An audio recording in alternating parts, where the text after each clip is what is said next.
sommes dans la salle du deuxième étage du musée d'Espiau-Villéric qui est consacrée à des œuvres créées lors de l'exposition internationale de Paris qui a eu lieu en 1937.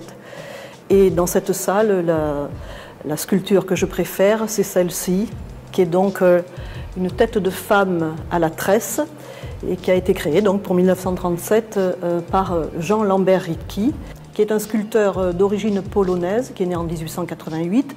Il est venu à Paris s'installer à Montparnasse. Il est mort ensuite en 1967.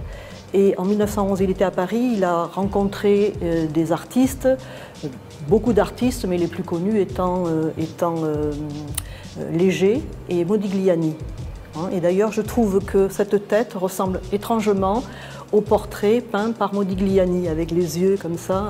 Alors je ne sais pas s'ils se sont auto-influencés, mais c'est vrai qu'il y a une certaine ressemblance. Je trouve qu'elle est très épurée et elle me fait penser aux sculptures des primitifs.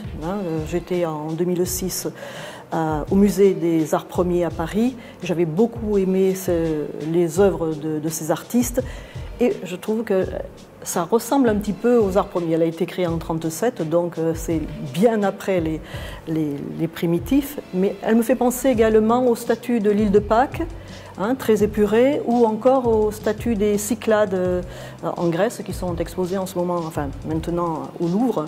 Et je la trouve très belle, très épurée. Parmi les trésors du musée d'Espiau-Villéric, j'invite tous les Montois et autres à venir voir cette œuvre, surtout d'un sculpteur qui n'est pas très connu, mais qui gagne à être connu.